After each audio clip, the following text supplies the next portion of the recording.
Te lo juro, amigo, es una auténtica ciudad fantasma.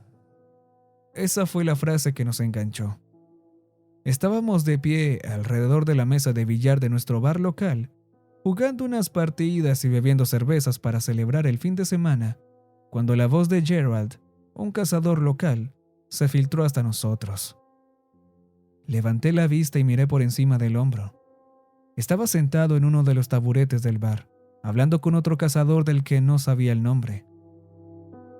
Estaba rastreando un ciervo, cuando de repente miré colina abajo, a mi izquierda, y ¿qué vi en el valle?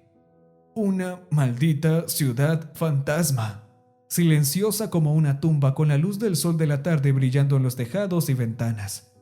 Te lo digo en serio, Mick. Le di un puñetazo en el pecho a su amigo.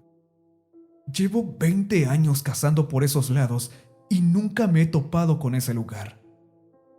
Debía de estar ciego para no verlo. Se pasó una mano por la cara y se llevó los dedos a los ojos, como para demostrar lo que decía. Intercambió una mirada con Carlos al otro lado de la mesa, enarcando una ceja y moviendo la cabeza hacia atrás. Pude ver una mirada de curiosidad grabada en su rostro bajo el resplandor de las luces de la mesa de billar. Aaron, el tercer miembro de nuestro grupo, también me miraba con curiosidad. Levanté un dedo, dejé el taco sobre la mesa, me di la vuelta y me dirigí a la barra mientras el silencio se rompía con una canción country que sonaba por los altavoces. Levanté una mano para indicárselo a la camarera. «Shelly, ¿me pones otra cerveza, por favor?», le dije mientras giraba la cabeza hacia mí. Asintió y volví hacia los dos hombres que estaban a mi lado. «Oye, Jerry, acabo de oírte decir algo sobre un pueblo fantasma», pregunté con indiferencia. El hombre se giró para mirarme con una expresión de confusa irritación, pero se le pasó cuando me reconoció. «Ah, sí, estaba cazando en las colinas de Lincoln, buscando lo que habría sido un increíble par de cuernos para colgar sobre mi chimenea. Y lo más cerca que puedo decir es que hay un pueblo fantasma. Lo más extraño es que el lugar no parece tan viejo». Se encogió de hombros y, mientras me ponían la cerveza delante, le hice una pregunta más mientras arrojaba un billete de 10 arrugado sobre la barra. «¿Esto estaba cerca de uno de los caminos madereros?», asintió con la cabeza. «Sí, pude ver el camino maderero McKinley a la derecha», dijo y luego se volvió hacia su amigo. «Diablos, deberíamos ir alguna vez allí mientras cazamos, Mick». Recogí mi cerveza, le di una palmada en el hombro a Gerald y le di las buenas noches. Luego me reuní con mis amigos. «¿Han oído eso?», les pregunté a los dos mientras me apoyaba a la mesa de billar y daba un trago a mi cerveza. Los dos asintieron. «Claro que sí», dijo Carlos, inclinándose a mi lado. Aaron se apoyó en su taco de billar. «¿En qué piensas, hermano?», preguntó. Los dos me miraron fijamente. Estoy pensando», empecé. «Estoy pensando en que nos quedan unas 5 horas de luz antes de que anochezca». Miré mi reloj de pulsera. «Bueno, en realidad 5 horas y media. ¿Por qué no hacemos un viaje hasta allí y comprobamos este lugar por nosotros mismos? ¿Hacemos un poco de exploración urbana?». Intercambiaron una mirada y se encogieron de hombros. «Eso es mejor que quedarse aquí toda la noche», dijo Aaron. «Además, imagínate las visitas que podríamos conseguir en YouTube por explorar una ciudad fantasma, posiblemente por descubrir», añadió Carlos. El tipo tenía un canal pequeño pero dedicado, donde mostraba pueblos abandonados, minas y otros lugares, consiguiendo unos cuantos miles de suscriptores. «Un momento», intervino Aaron. «Gerald dijo que estaba cerca de la carretera McKinley. Es absolutamente imposible que mi auto llegue hasta allí. Tampoco el Explorer de Carlos». Lo miré con la cabeza ladeada. Luego sonreí y puse los ojos en blanco. «Por favor, ¿has olvidado que tengo mi K5 en mi casa?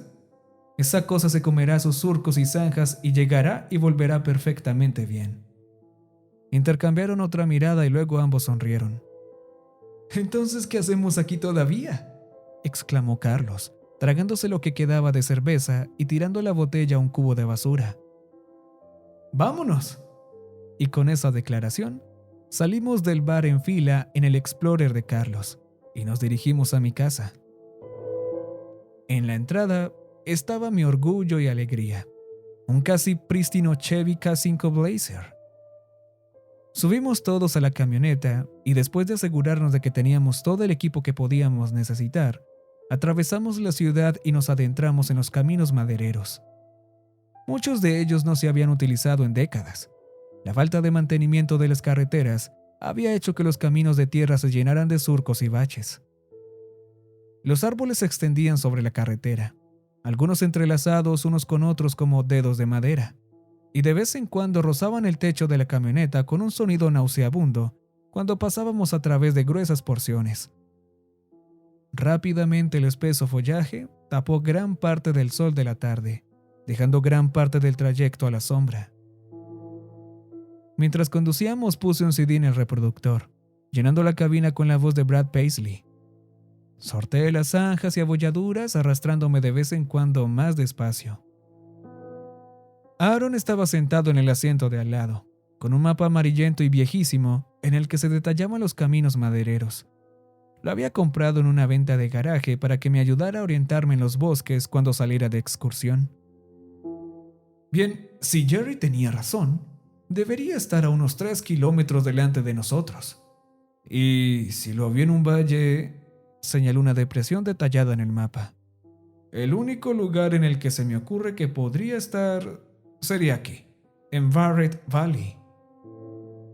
Carlos asomó la cabeza entre nosotros para mirar él mismo el mapa. ¿Habían oído hablar alguna vez de un pueblo abandonado por aquí?, preguntó. Ambos negamos con la cabeza. Durante los 10 minutos siguientes la música fue lo único que se oyó, aparte del estruendo del motor de la camioneta y el roce de las ramas de los árboles. Entonces Carlos rompió el silencio señalando con el dedo hacia el parabrisas. ¡Ey, miren!, dijo. Habría sido muy fácil no verlo, ya que estaba casi completamente cubierto de maleza, pero había visto algo. Era un camino secundario. Claramente no se había utilizado en aún más tiempo que la carretera que estábamos usando. ¡Hey, buen ojo!, gritó Aaron, dándose la vuelta y chocando los 5 con él. Me quedé mirando la carretera un momento. Ladeé la cabeza. Tenía una sensación extraña al mirarla. No podía situarla con exactitud, pero me parecía antinatural. Me sacudí la cabeza y apagué la radio. Luego me agaché y puse una marcha menos en el todoterreno. Bueno, allá vamos, chicos, dije y luego giré lentamente sobre ella. Siempre me arrepentiré por no haberle prestado atención a esa sensación. Ahora sé que era una advertencia instintiva a la que no hice caso. La marcha se hizo aún más lenta. Apenas podía ver los bordes de la carretera, ya que los arbustos habían empezado a crecer de nuevo en medio de ella. Encendí los faros de la camioneta y las luces del techo para ver por dónde iba. Durante unos 10 minutos, eso fue todo lo que vimos. Un sinfín de árboles y arbustos que nos apretaban como si quisieran atraparnos. Luego empezaron a esparcirse y la carretera volvió a ser visible. Lo extraño fue que 2 minutos después pasó de ser tierra a estar asfaltada. Recuerdo que me quedé estupefacto, que me detuve durante 1 minuto, mirando la carretera negra con líneas amarillas en el centro, antes de salir de mi asombro y volver a ponerle a doble tracción y continuar. 1 minuto después doblamos la última curva, y por fin lo vimos. Detuve la camioneta ante un único puente que conducía a la ciudad y los tres nos inclinamos hacia adelante. Carlos silbó. ¡Wow! Eso es algo que no esperaba ver, respiró. Tuve que darle la razón. No le había pedido detalles a Gerald, pero ni en 1.000.000 de años se me habría pasado por la cabeza algo así. El lugar no era ni de lejos pequeño. Ocupaba toda la longitud y la anchura del valle, y ante nosotros se extendían hileras y más hileras de calles, casas situadas detrás de largos céspedes cubiertos de maleza que parecían pequeñas selvas. A la izquierda estaba lo que debía de ser el centro de la ciudad, Al menos 4 o 5 manzanas estaban ocupadas por edificios comerciales, junto con lo que parecía un cine y un centro comunitario. En el centro más alejado de la ciudad, pudimos ver la aguja blanca y descolorida de la iglesia que se elevaba por encima de todo lo demás. ¡Mierda!, murmuró Aaron.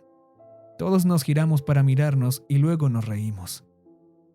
«No puede ser, nos ha tocado algo gordo», exclamó Carlos, metiendo la mano en el bolso y sacando su videocámara, empezando a filmar a través del parabrisas. «No me jodas», añadí yo, y luego miré a mi derecha. «Miren», dije señalando. Justo después del puente había un cartel metálico de tamaño mediano. En letras blancas que destacaban sobre el fondo azul, decía: «Bienvenidos a McCamey, población 12.463».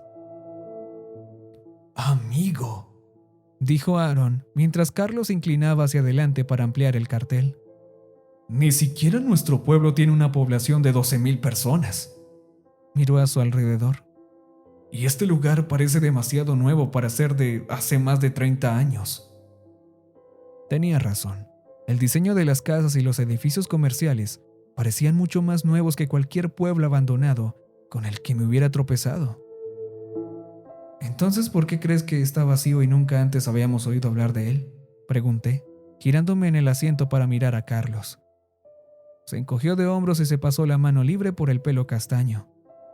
«Tal vez fuera una ampliación prevista de la zona que nunca llegó a realizarse. Quizá iba a ser una nueva urbanización, pero la empresa o las personas que la financiaban se quedaron sin dinero y tuvieron que abandonarla». La idea me alivió un poco la sensación inquietante que me había producido la contemplación de la ciudad. Aaron tenía razón. Tenía que tenerla. El proyecto favorito de algún idiota rico que lo llevó a la bancarrota. Repitiendo ese pensamiento en mi mente, apreté lentamente el acelerador y cruzamos el puente. Si alguna vez, durante la pandemia, vieron lo espeluznante que resultaba ver lo que debería haber sido una zona poblada, completamente desierta, pues tómenlo y amplifíquenlo 10 veces más, y tendrán una idea de lo que sentía al atravesar McCamey. El ruido del motor y del tubo de escape de la camioneta rebotaba y resonaba en los edificios y las colinas circundantes, a través de las ventanillas abiertas que habíamos bajado para que entrara el aire fresco y para que Carlos pudiera grabar. Primero cruzamos algunas calles residenciales para ver si veíamos algún auto aparcado en las entradas o algo por el estilo, pero no vimos ninguno. Todo lo que vimos fueron las casas, que parecían tener un diseño relativamente moderno, pero envejecidas por los elementos. Pintura arrancada de los laterales y los canalones colgando precariamente de los tejados. Más de una tenía las ventanas rotas, y me di cuenta de que algunas estaban rotas hacia adentro en lugar de hacia afuera, ya que no vi cristales rotos entre la hierba alta y los jardines delanteros infestados de maleza. Luego nos detuvimos en la iglesia. Su pintura blanca también se estaba decolorando y las puertas principales estaban abiertas de par en par. Pudimos ver el interior donde, visibles en la ligera penumbra, muchos de los bancos habían sido volcados. El púlpito había sido destruido, probablemente por vándalos, y la estatua de Jesús crucificado en la cruz apenas se veía detrás de sus restos, tras haber sido derribada al suelo. Desvié la mirada del desorden interior hacia el cartel situado al final del pasillo que conducía a la iglesia. El cristal se había empañado por los muchos años de desuso, pero apenas podía distinguir las letras blancas que habían colocado detrás.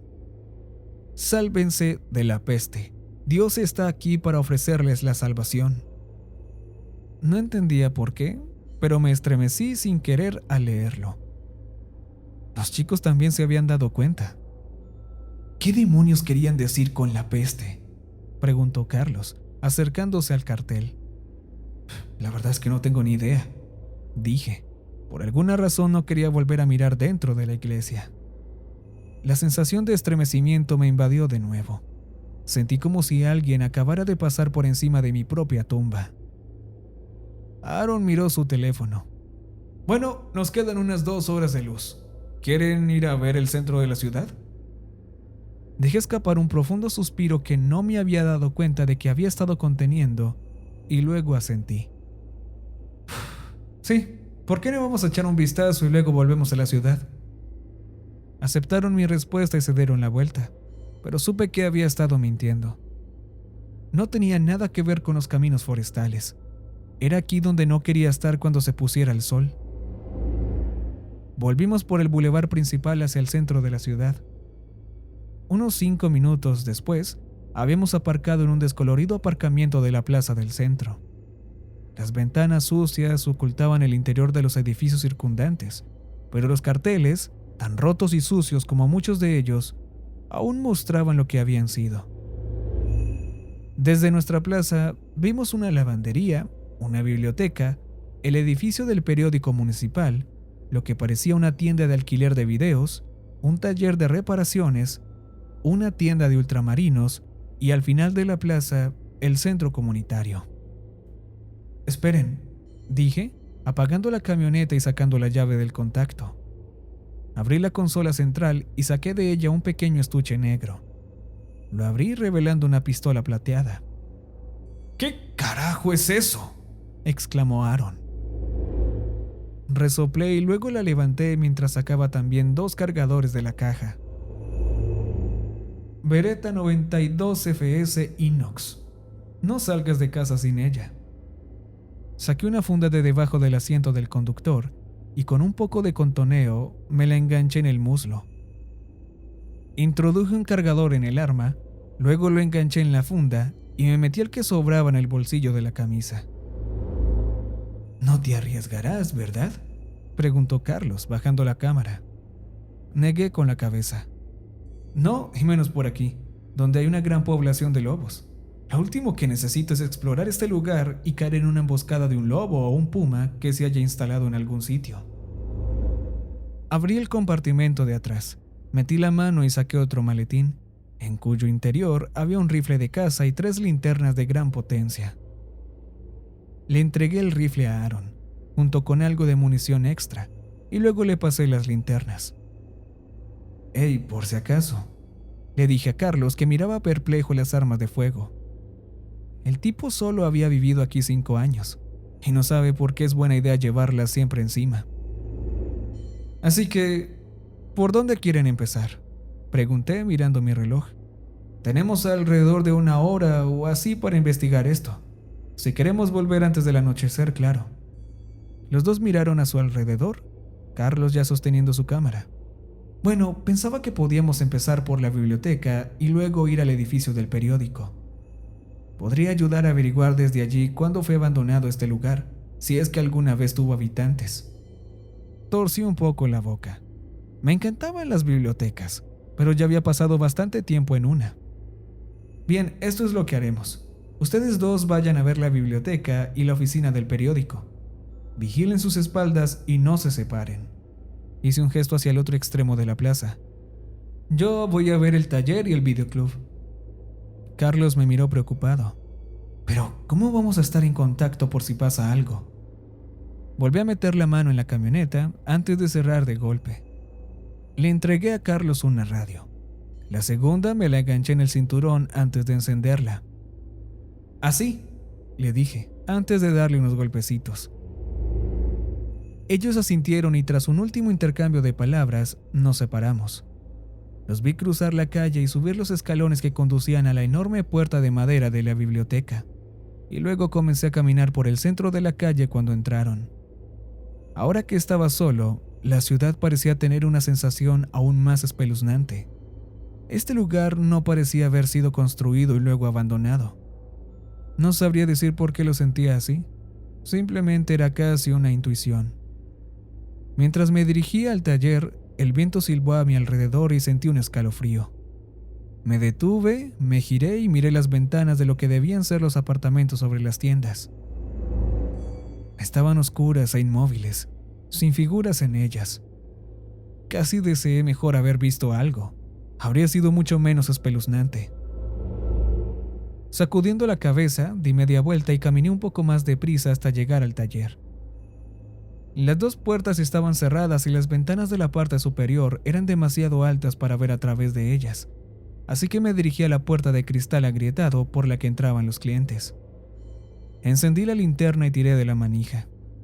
Al cabo de un momento, se abrió y sonó una campanilla enganchada en su interior.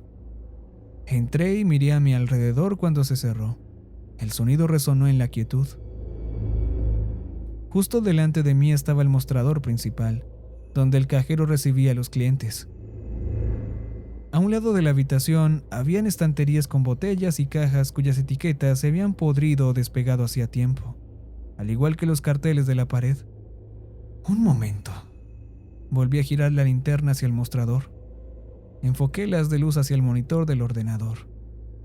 ¿Qué? Sacudí ligeramente la cabeza, pero no veía nada. Logré notar que era un monitor de pantalla plana, no uno de las unidades cuadradas de los años 80, 90 o incluso principios de los 2000. ¿Cómo demonios había llegado eso hasta este lugar? Salté por encima del mostrador girándome para mirarlo.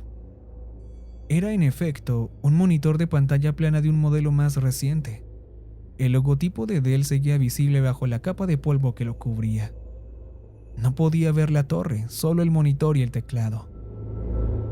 Iluminé la amplia y oscura sala. El haz de luz se reflejó en algo metálico que había en el auto más alejado. Era un vehículo. Crucé la sala rápidamente pasando por encima del aceite derramado y otros fluidos, hasta situarme debajo. Me invadió una sensación aún mayor de confusión y conmoción mientras miraba hacia arriba. ¿Qué carajo? No estaba mirando un auto o una camioneta vieja. Estaba viendo un Cadillac Escalade, y no uno de los más viejos. No, era uno de los nuevos Escalades de la nueva generación que solo había salido hace 2 o 3 años, pero parecía mucho más viejo que eso. Los bajos estaban cubiertos de lo que debían ser años, sino décadas de óxido y corrosión, y la pintura de los laterales estaba descolorida, como si hubiera estado a la intemperie bajo el sol abrasador durante incontables veranos. Sentí una enorme sensación de inquietud que me invadió. Di la vuelta por detrás y apunté la luz hacia la matrícula de la parte trasera del todoterreno. La pegatina que indicaba el año de caducidad era ilegible. Estaba demasiado descolorida para leerla. Sentía como si se me estuvieran metiendo insectos bajo la piel. Me di la vuelta y salí rápidamente del garaje, golpeando la puerta con demasiada fuerza y haciendo que el timbre tintineara con fuerza. El sonido rebotó en los edificios como un disparo y por alguna razón me quedé helado, conteniendo la respiración. Otro escalofrío me recorrió la espalda y miré a mi alrededor, pero las calles seguían vacías. Me agaché, saqué la radio del cinturón y pulsé el botón de transmisión.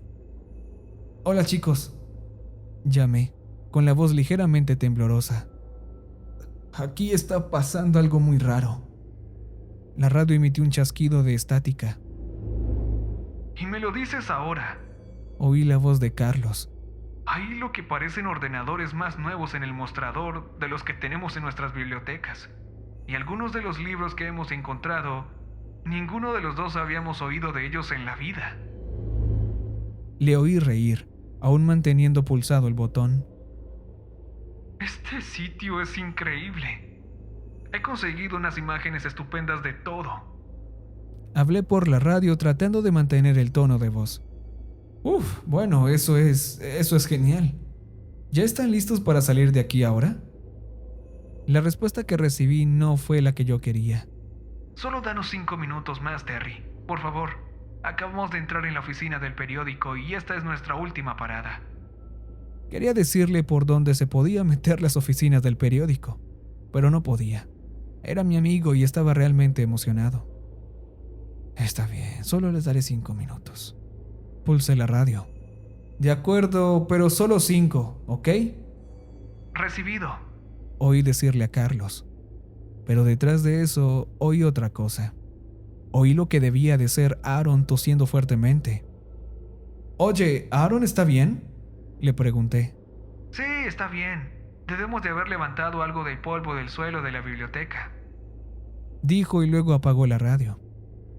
Qué bien, pensé, suspirando y volviendo a mirar a mi alrededor.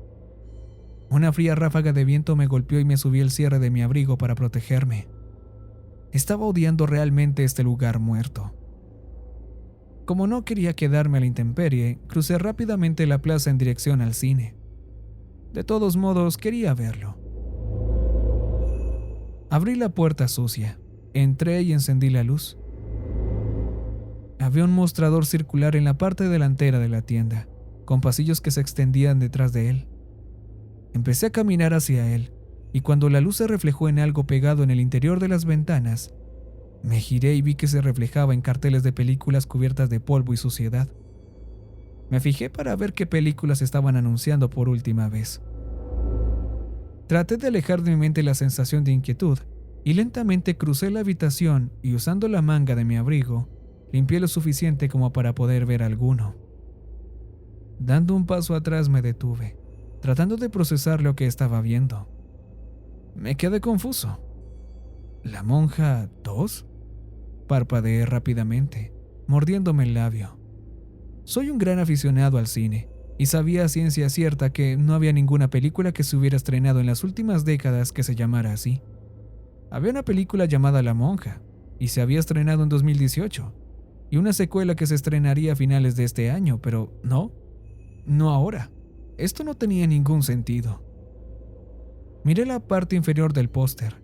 Las letras más pequeñas de reestreno 20º aniversario, alquila la hora en Blu-ray y Virtual Video Disc hicieron que me quedara boquiabierto. ¿Qué carajo estaba pasando aquí? Valeter, es hora de largarnos de aquí. ¡Ahora! Me di la vuelta y me sentí como si acabara de bajarme de una montaña rusa. Salí a trompicones de la tienda. Me llevé la mano a la cabeza y respiré hondo intentando estabilizarme. En ese momento se abrió de golpe la puerta. Me levanté y saqué el arma de la funda por instinto, pero me detuve al ver a Aaron y a Carlos bajando los escalones. La expresión de sus caras hizo que todo lo que iba a decir se me quedara en la garganta. Ambos tenían expresiones pálidas y aterrorizadas, como si acabaran de ver un monstruo o un asesinato. Carlos tenía algo apretado en una mano. Chicos, qué mierda. Empecé, pero pasaron a mi lado gritando que lo siguiera.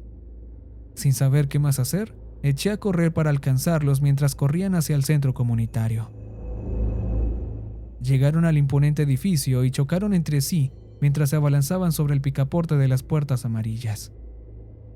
¡Muévete, déjame abrir!, oí gritar a Aaron. ¡Quítate de en medio!, le gritó Carlos. Estaba a punto de intervenir y tirar de los dos hacia atrás, cuando uno de ellos, no estoy seguro de cuál, consiguió arrancar la puerta derecha. Los rodeé y tiré de la puerta izquierda, mirando al interior. Y Jesús, María y José, ojalá no lo hubiera hecho. El interior del centro comunitario era una habitación gigante, con un techo de cristal que hacía tiempo que se había roto y que iluminaba el interior. El suelo estaba lleno de cristales rotos y hojas, y las mesas estaban a un lado de la sala. Estaba inundada de penumbra, pero no lo suficiente como para ocultar lo que había dentro, y los rayos de nuestras linternas no dejaban lugar a dudas. Toda la población de la ciudad parecía estar aquí. Estaban esparcidos por el suelo, acurrucados unos alrededor de los otros. Por muy macabra que era la situación, casi hubiera deseado que fueran cadáveres putrefactos. Eso habría demostrado que no llevaban mucho tiempo. Pero no era así. Todos eran esqueletos. Podía ver los huesos de familias acurrucadas con la ropa hecha jirones, padres abrazando a sus hijos. Lo que debían ser parejas se abrazaban, mientras otros se acurrucaban solos, abrazados a sus propias rodillas. Los peores eran los pocos que yacían desplomados contra las paredes, con una pistola en la mano y lo que parecía ser un agujero de bala en la parte posterior del cráneo. Empecé a temblar, sintiendo como si alguien me echara agua helada por la espalda sin parar. Detrás de ellos había una pancarta blanca en la que se leían letras negras: refugio de emergencia. Miré a Carlos, con los ojos muy abiertos y la respiración entrecortada, tratando de encontrar algo, no sé qué, en su mirada. Me miró con los ojos tan abiertos como los míos, y sin decir palabra me entregó lo que tenía en la mano. Mientras lo miraba, sentí que se me desencajaba la mandíbula, y la linterna que llevaba en la mano se me cayó, estrellándose y rompiéndose contra el pavimento. Durante un momento más nos miramos los unos a los otros, y el único sonido que se oía era el silbido fantasmal del viento. Y entonces echamos a correr. Todos corrimos por la plaza, con el sonido de nuestros pies resonando en la quietud sepulcral, hasta llegar a la camioneta. Metí la llave en el contacto y pisé a fondo el acelerador. Casi volqué la camioneta por la brusquedad con la que giré el volante y me desvié hacia la carretera que salía de la ciudad. ¡Mi cámara!, gritó Carlos de repente, mirando detrás de él, pero de ninguna manera iba a regresar por ella. Mantuve el pie en el acelerador, atravesando los arbustos y los árboles hasta que llegamos a la carretera forestal. Giré en ella y sin preocuparme en absoluto por mi auto, volé a través de la carretera hacia el pueblo. En cuanto volvimos, me dirigí inmediatamente a la comisaría. Debí de parecer un loco irrumpiendo por la puerta, pero por suerte el sheriff me conocía y no me apuntó. Tartamudeando y casi llorando, conseguí decir lo que pude. Sabía que sonaba como un loco, pero tenía que decírselo. Tenía que hacerlo. Me di cuenta de que no me creía ni una sola palabra, pero aún así enviaron a unos cuantos ayudantes del sheriff. Cuando volvieron, se encogieron de hombros. «Allá arriba no hay nada, Terry», me dijo uno. «Nada más que un valle vacío». Quise insistir, pero lo dejé pasar. Supusieron que habíamos bebido demasiado, que habíamos comido setas y que habíamos acabado viendo cosas. En el fondo de mi mente, sabía que nunca encontrarían nada, aunque yo hubiera querido que lo hicieran. Había una razón para ello. El objeto que Carlos me había dado y que se me había caído estúpidamente mientras corría, era un periódico amarillento. El titular decía: «La cifra nacional de muertos asciende a 190 millones mientras el presidente declara la ley marcial». Y no fue eso lo que me atravesó como un cuchillo, haciéndome sentir que todo lo que sabía y creía sobre la realidad se derrumbaba a mi alrededor. No, claro que no. Era la fecha en la parte superior del periódico: 22 de julio del 2047. Cuando volvieron y nos dijeron que no habían encontrado nada, los tres hicimos un pacto, jurando no volver a hablar de lo que habíamos visto. Todos pensamos que sería mejor así. Entonces, ¿por qué después de todo este tiempo lo estoy rompiendo? ¿Por qué estoy publicando mi experiencia aquí y contándosela a todos ustedes cuando he pasado meses tratando de ahogarme en alcohol en un intento de olvidar? Supongo que como advertencia, por dos razones. La primera es que, gracias a este sitio, acabo de conocer el concepto del lapsus temporal, una superposición del pasado o futuro y el presente. Y la segunda, porque la semana pasada hubo una reunión en el ayuntamiento. Era para presentarnos a los residentes a un rico propietario de tierras que acababa de mudarse. Fui por pura curiosidad. Habló de cómo había comprado una gran extensión de antiguos terrenos madereros para construir una nueva ciudad que atrajera a más gente a nuestra zona. Incluso mostró dibujos de artistas de cómo quería que fuera. Cuando los vi, sentí que empezaba a temblar violentamente, pues el pavor existencial que sentí aquel día volvía con fuerza. En la parte superior del arte conceptual figuraba el nombre que quería darle. Y adivinen cuál era.